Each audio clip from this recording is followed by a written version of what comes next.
podcast has been scheduled for one fall. Introducing your host from the beautiful bays of California. He is the eighth wonder of the world, Big Dom. Yeah. Introducing his podcast partner, weighing in at 275 pounds, at least I think I am, from the vanishing hills of Vernier. He is the voice of Talking Kayfabe, Jordan. Hello, everybody, and thank you so much for tuning into the prediction episode. This is a great episode. You are listening to the greatest wrestling podcast you have never, ever heard. You're listening to Talking Kayfabe. I'm your host, Jordan. Right over there, you see him? Of course you can't, because this is audio. This is a podcast. Come on now. That's over there. That's my podcast partner, Big Dom. Say hi to the people, Dom.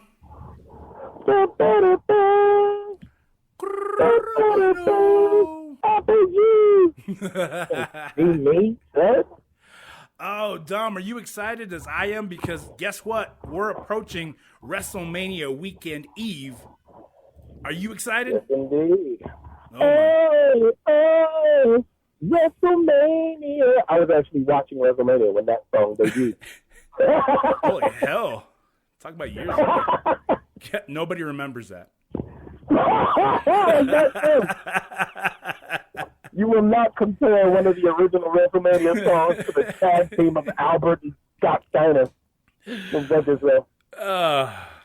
Well, we decided to get together really quick and do a prediction episode for WrestleMania 2022, which is WrestleMania 38, layman's terms, because they kind of counted, but they don't count. They started counting, stopped counting. I don't know where we're really at. I just know it's WrestleMania 38. I think it started over at WrestleMania 2000.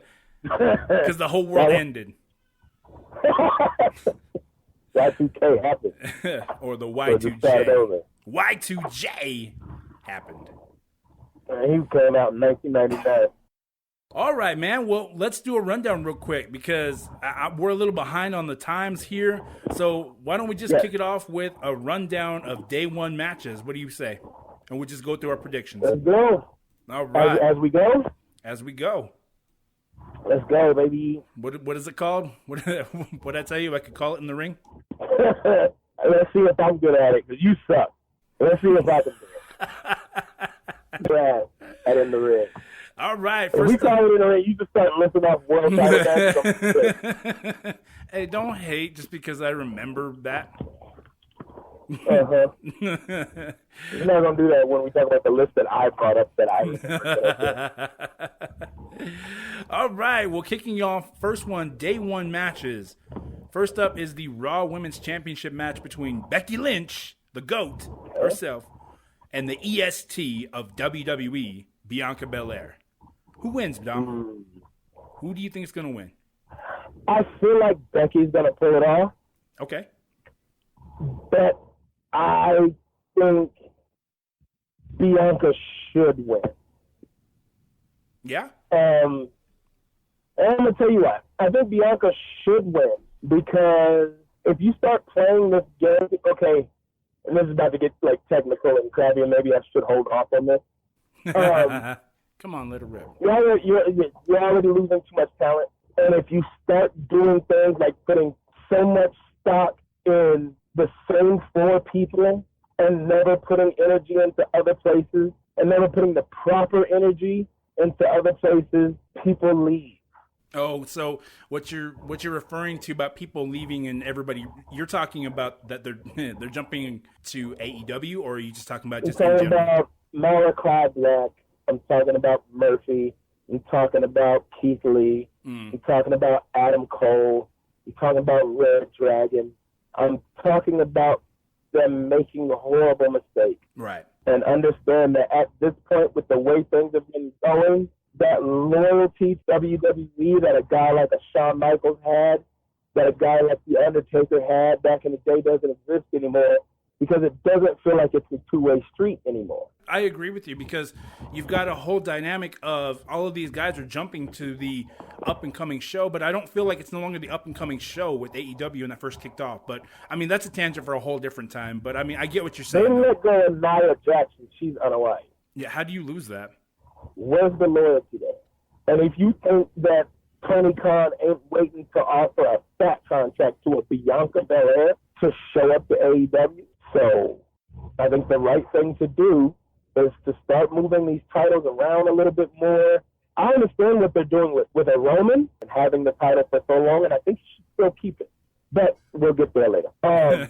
If you don't start doing it's not a whole bunch of women's titles. There's not an Intercontinental Women's title like there's a TBS title on AEW. Right. You know what I mean? That's the Women's Intercontinental title, except it doesn't exist in WWE. So there's only the one on each brand. So that title probably has to move around a little bit more, because there's some guys, right? Some guys in wrestling that don't necessarily have to be the world champion.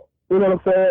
I'm not saying everybody needs to be world champion or universal champion or this, that. But when you have guys that should probably be an Intercontinental champion, and you have the Intercontinental title on a guy that's never on TV, for some reason you're not putting the IC champion on TV? Yeah, that used to be the big argument back in the day. Why is that title moving around? Yeah, that used to be the big argument back in the day about whether or not a title made the superstar or the superstar made the title, and it's always been the back and forth argument here that when you have these titles like that, a world champion title, or in this case the women's champion, the Raw Women's Championship, I mean, it's kind of one of those, like, you put it on people that need it, but at the same time you've got two competitors like Belair and Lynch, and really, in all honesty, it can go either way, as in my opinion. I think that at the end of the day, let's give Belair her win back.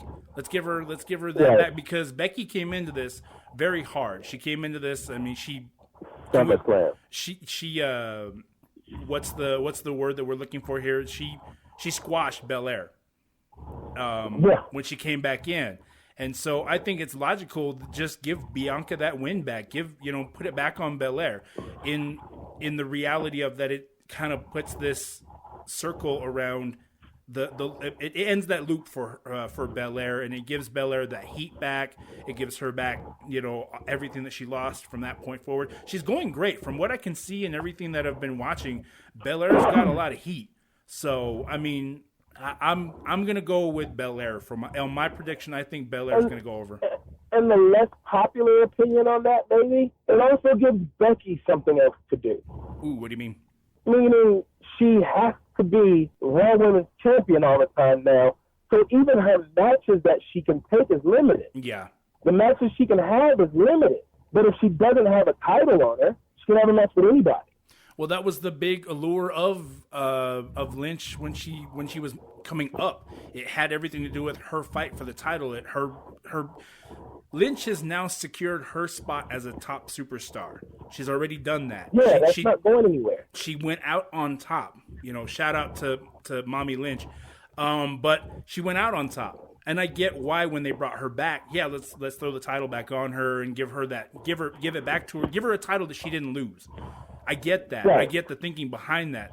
But I don't agree that they should have squashed Belair's run with that. But, I mean, no. There's a way, WWE has a way to correct that right now by saying, look, Becky's had it, she's kept it, boom, let's put it back. And we love watching Becky. Becky's an amazing underdog.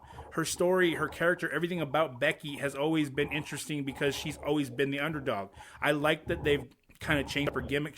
She went from GOAT to big time Bex and all that stuff. So I like the journey, but Becky is an amazing underfighter. If WWE's not careful, they're going to end up, now just hang with me, they're going to end up with Bex Cena.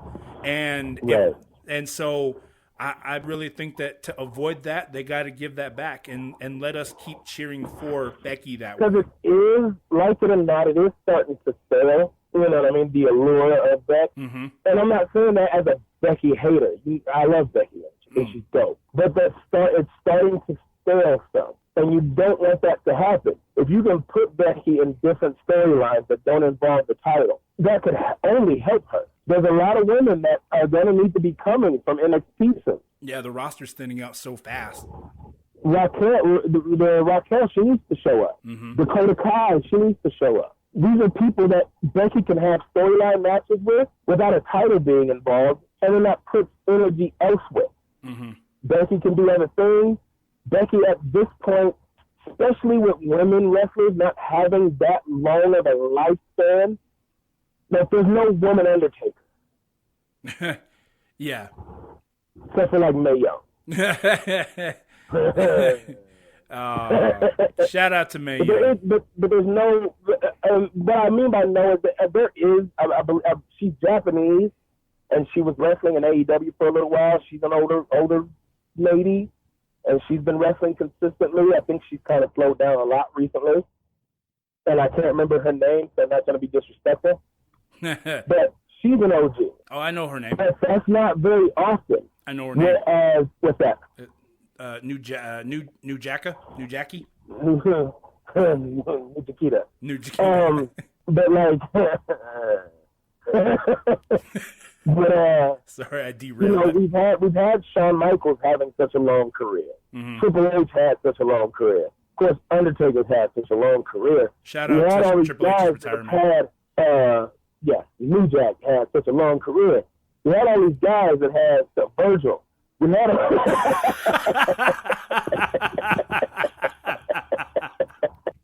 these guys that had these long, amazing, decorated careers.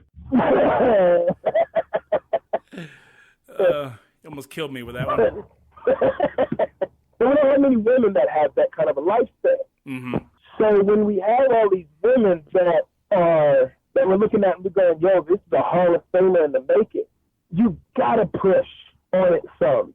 Mm-hmm. Because, for instance, like a Naomi, we look at her and we go, fuck, who's more athletic than Naomi? Mm-hmm. We watch Naomi go from being a funkadactyl to, over time, being one of the best wrestlers in the women's division, right? 100%. And she's had the title once, twice, maybe? Why? No, I agree. I'm right there with you, man. I understand Charlotte should have the title 38 times. She fucking should. But in those 38 times, let's put 4 on Naomi. Mm-hmm. Put 5 on Naomi. Let's put a few more on Rhea Ripley. Ooh, that would be my pick. Let's get these. Let's put 2 or 3 more on Bianca. Let's get some more titles on these other women that deserve it. Becky Lynch is Hall of Fame certified at this point. Mm-hmm. And she don't have nearly as many title runs as Charlotte, but her title run has meant so fucking much to wrestling that undeniably Becky Lynch is a Hall of Famer if she retires tomorrow. Which we all thought. So let's start moving this around. Let's start creating more WWE legends. Agreed. So the consensus for you, we're getting a little long-winded on this one. So I hope Bianca wins. The next match. All right. Yo, you gotta remember, bro. We got a time limit here, man. The ref is calling to go home. Limited. The ref is calling for to go home. Match and I'll be like, we'll put this tomorrow. Man, this episode is all entrance. You got to take her like introduction. I'll try to keep my shit down. So that's my fault. All right, moving on to the next. We haven't gotten to have these in-depth conversations very often recently. So. Well, that's why we got to keep. I got some shit to get off. I know, but we got to keep potting. That's why. So. All right, moving on to the next matchup on the docket here, we have The Miz and Logan Paul versus the Mysterios, Dominic and Rey. Where are you going with this? Miz and Logan Paul. I think it's time for Dominic to turn heel. And detach from his dad. I think it's time. It's starting to get to the point to where he's too much with his dad, and he's going to end up being only a product of his father. I agree, and I mean we've And talked Dominic is young and has a lot ahead of him, and could still learn a lot from his dad. But I think it's time for him to move on. Maybe stop trying to be like his dad, because you can't. Because Rey Mysterio is a once in a lifetime athlete. Mm-hmm. Although LeBron James and Kobe Bryant existed, we only got Michael Jordan once. Right. And so, although Ricochet exists and Pac exists, we only got Ray one time. Yeah. You see what I'm saying? So, yeah, somebody else can come along and be harder, better, faster, stronger. But there's only one person that is the alpha of that. He is the beginning, the alpha and omega. And he's the beginning of that. He's He is the the alpha thing that and the when we go back and we really go, when you hear the word luchador, the first thing that comes to your mind is Ray. Mm-hmm. When you hear the word high flyer, the first thing that comes to mind is Ray. I mean, so when we talk about people being a luchador, like a high flyer, like a Pac or like a Ray, right? That their dad is Rey Mysterio. Yeah, 100%. I agree All with you niggas is his son. I don't care if you're better. You have to get to his level before you could get further than that, right? Mm-hmm. So for him to be, he's always going to be the standard. So to be in that shadow is going to be tough if you're in there too long.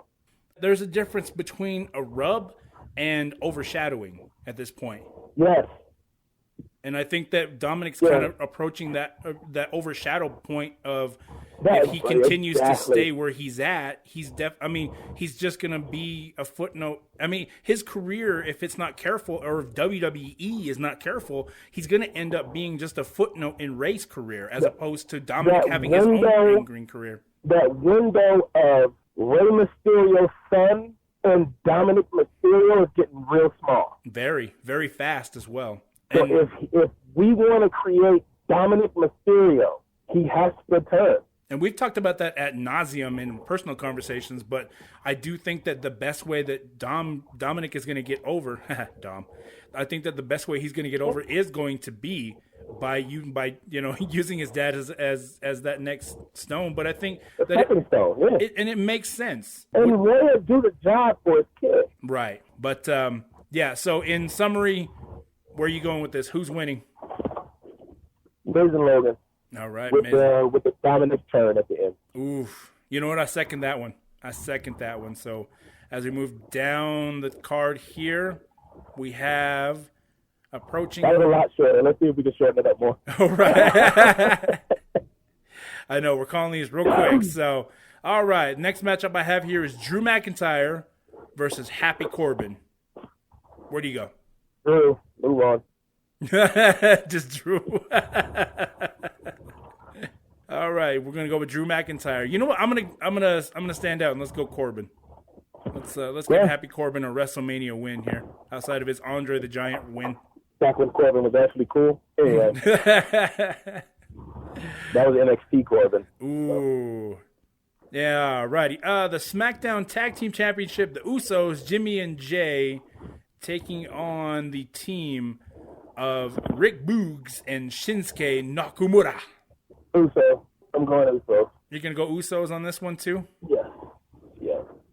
So I'm a little behind. Are the Usos going in champion or? Yes. Ooh. So the Bloodline. You're two for the Bloodline already, huh? Oh, we didn't get there yet. But if you're counting the tag team title as two different titles, yeah. Two for the. All right. Next up, we have Charlotte Flair versus Ronda Rousey for the SmackDown Women's Championship. Sort of a WrestleMania rematch, if you will. I want more Ronda to win. I don't know if she plans on staying. So there's a good chance Charlotte will win if Ronda's just coming back to get a fat check and for WWE to get a superstar on the bill. But I personally want Ronda to win, hopefully with her staying around. I am going to back Charlotte Flair. I think Charlotte Flair walks away as champion, walks in, walks out. I want Charlotte to lose the title because I want Charlotte to win the title again. Fair enough. I'll give you that. Just because the fact that Charlotte as champion is synonymous. Charlotte, champion, greatest of all time. Subject for another time. Yeah. All right. Coming up on the list, I have here Stone Cold Steve Austin appears on the Kevin Owens show, hosted by Sami Zayn. No, hosted by Kevin Owens. I want Kevin Owens to pop up powerbomb Stone Cold on the apron. Oof.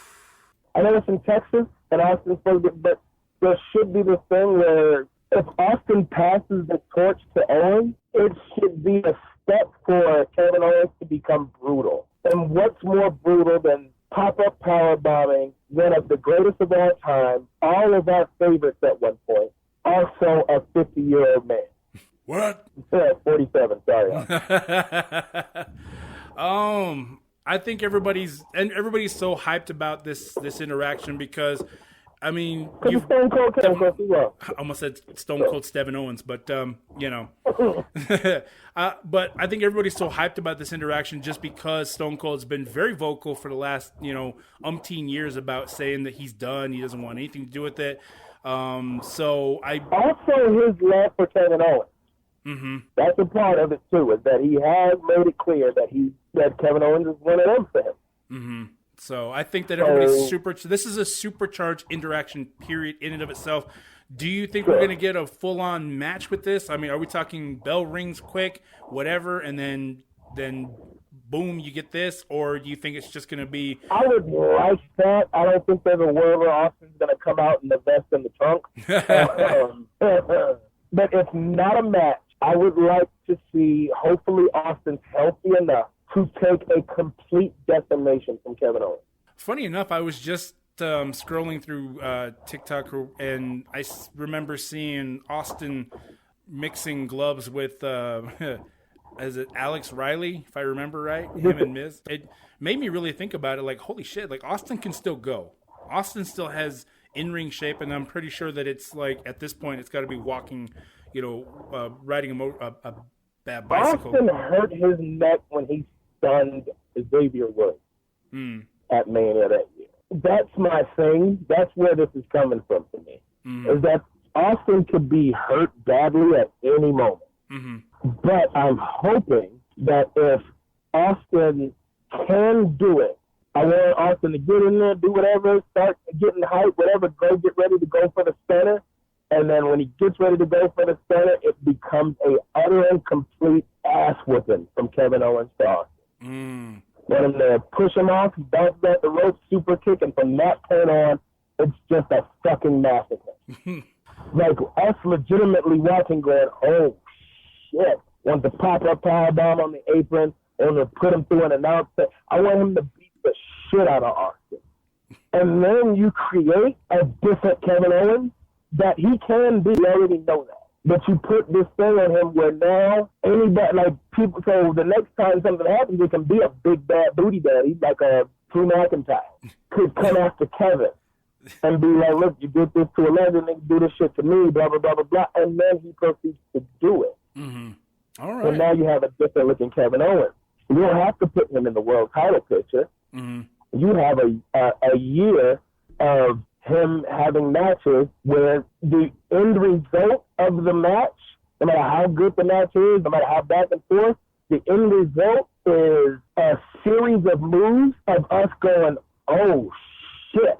You know what I'm saying? Or even one thing, it can be one thing, it would be a pop-up powerbomb on the edge of the stairs. Just something that makes us go, fuck. Oof. That's assuming that Austin can take that serious of a bump, but I don't mean Austin talking about this the year of okay, just overall. Kevin. Yeah. You can have him do that with a cruiserweight that can take it. Right. You know what I mean? Just have him do this shit over time, and then you've created something different, and you put Kevin in a position where he's on TV all the time, and you have this thing where maybe every now and again another legend tries to step up, and they get hurt really bad. We've never had a lot of good interactions with the whole, like, one legend stands up, and then we get a slew of legends, stuff like that. It has to be a good legend. It has to be something. It don't have to be. I'm not talking about a legend like Superfly Jimmy Snicker shows up. I'm talking about, when I say legend, I'm talking about The Rock. I'm talking about Cena. Every now and again, it don't have to be a match. It can be I just fucked up Hulk Hogan. That don't have to be a match. You can have every now and again that John Cena shows up, and then John Cena gets decimated. The Rock shows up, clanging and banging, and then he gets decimated. Hold on, wait. I just want to say right now, for the record, if The Rock shows up, it's you know what it's about. It's about drive. It's about power. I mean, we stay hungry and we devour. So. Oh God, that was good. God damn it.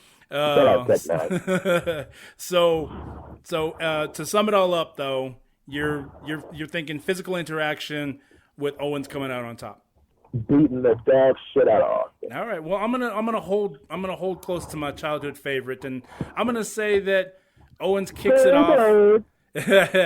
And I'm gonna say that Austin gives Kevin Owens a Texas-sized ass whooping.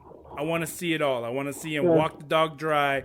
I want to see him just stun the hell out of him and ends with a beer mud hole in his ass. He's gonna walk that dog dry. That's what's gonna happen. So, but the very last one that I want to touch on for day one that I've got here, the very last one. I know it's a big topic, and we're gonna have to really go quick because we talked about this before. It's going to be Seth Rollins versus a to-be-announced, hand-picked opponent by Vince McMahon. Kenny Omega. That's actually something that you were talking about before we started, because the whole consensus and the rumor mill is that everybody's already made up their minds that it's Cody Rhodes. Cody Rhodes. Do you, in fact, think that it's going to be Cody Rhodes? I do actually think that. But I do believe it's going to be Cody. But also, Kenny Omega has not been on AEW television still for a very long time here. It was the red herring that you threw out there. I wonder if there's a chance. I was trying to do it like we didn't talk about it before. I wonder if there's a chance that Kenny Omega shows up. Which is fun and exciting to think about, to ponder, because it's something that you and I have always talked about, a dream match. We talked about this a long time ago in our in a fantasy book of AEW invades WWE, whatever, however, and that was going to be one of the main event 5-star matches, would be a Seth Rollins versus Kenny Omega. So absolutely. So that's always something to be hyped about. And at this point, really, the rumor mill is turning out it's Cody. And it could, I mean, and like everybody's already made up the decision that it's Cody Rhodes. I mean, really, in all honesty, it would make sense for it to be Cody because he's already been like, yo, I'm going back. So, yeah, I think it's going to be Cody as well. But, I mean, it's always fun to sideline book and be like, who could it be? Do you have any other alternative theories of who you think it might be? Honestly enough, I think anything other than Cody would be disappointing outside of a Kenny. It would be disappointing. Honestly, it would be disappointing if it's anybody on the current WWE roster. I get that. So in order for this to be amazing, it has to be what we're all thinking. It has to be Cody. Now, the only thing that would make it more amazing is if it's an active AEW guy. Ooh, I just thought of one. But if you want to throw out one of your AEW guys. What if it's Darby? Oh, God. How fucking dope would that be? First of all, that would just be an amazing... Fuck your bitch and the quick you play. Sorry. I just like to ask episodes being sponsored by BET Throwback. MTV Jam.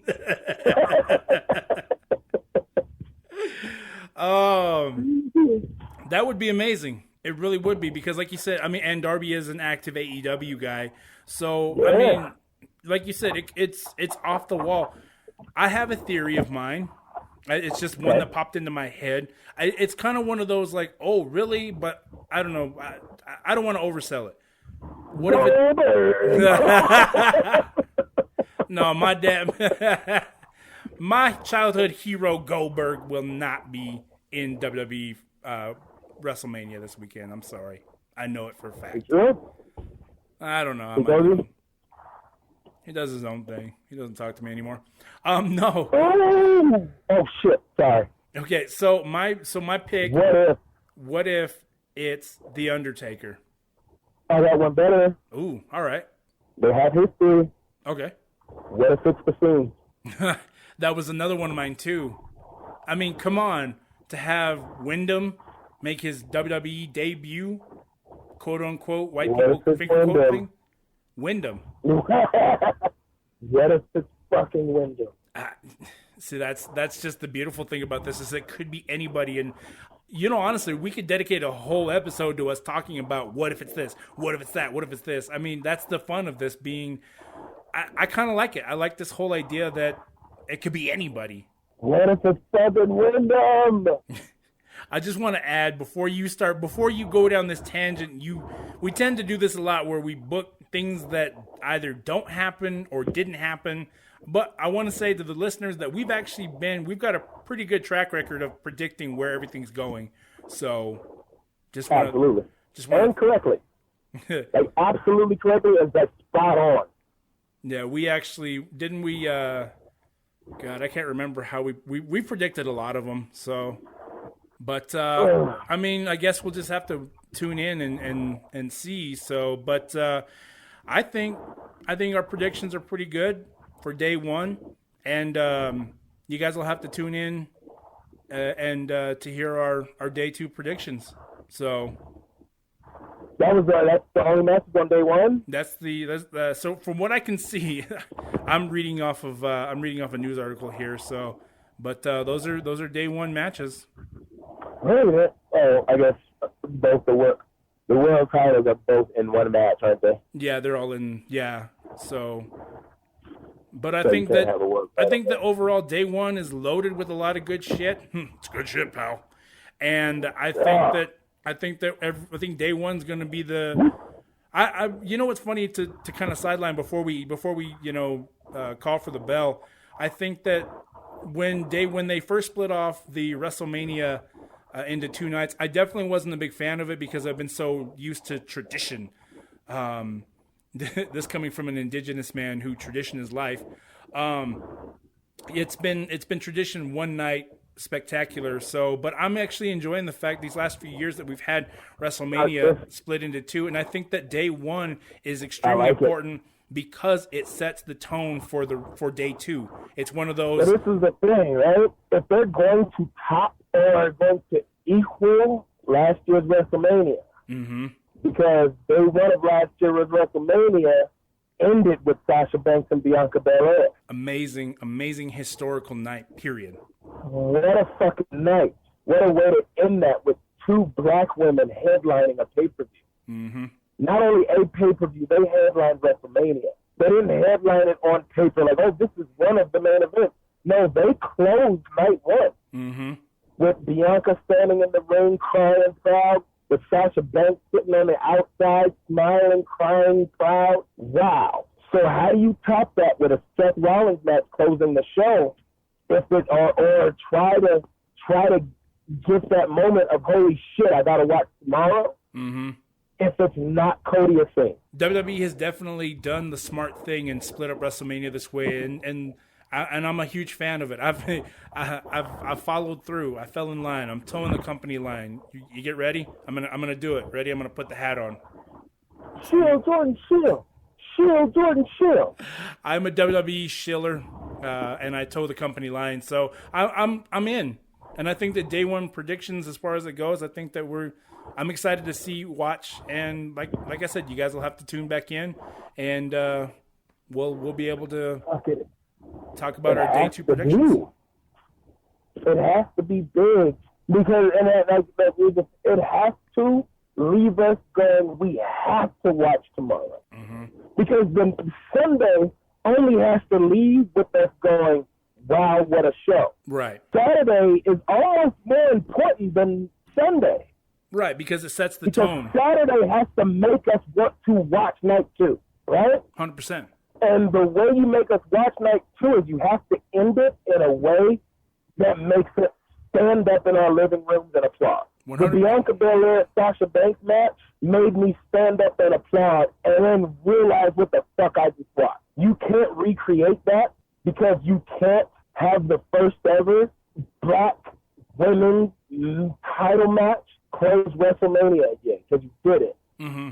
So you still have to have something that happens that makes me stand up and go, holy shit, I gotta watch. I can't wait until 5 o'clock tomorrow. It's definitely going to be a showstopper. and I'm not alluding to anything. I'm not paid by WWE. I pay them. WrestleMania. So, but Please, I never want to see another Shawn Michaels match. And I feel like I want to be an asshole and leave it there, but I'm not going to. I love Shawn Michaels. Shawn Michaels is somebody that's always been there from when I was a kid, when I first watched wrestling. The Rockers were there. And then from that moment until the Mandela effect happened, because the fact of the matter is most people my age remember Shawn Michaels super kicking Marty Jannetty through the window. I do too. And then the Mandela effect happened, and now he throws Marty through the window. But that's not what happened. It's the Berenstein Bears, and he super kicked him through the window. Well, what do you say, Don? What do you say we call home? What is it? The go home cue? Go home? Yeah, let's call the go home cue. And go home, kid. Tune in for the next one. Tune in to the next episode of Talking Kayfabe. Tune in to the next Talking Kayfabe to hear our day 2 predictions, which should be coming up pretty soon, guys. So, did you know that Andre the Giant died 2 days after the Hulk Hogan match? Oh, I've been your host, Jordan, brother. And that beautiful man that you're hearing on your headphones, those dulcet tones, tell him who you are, D. I am the man that discovered Kevin Owens in NXT. Good night, everybody. Have a great one. Bye-bye.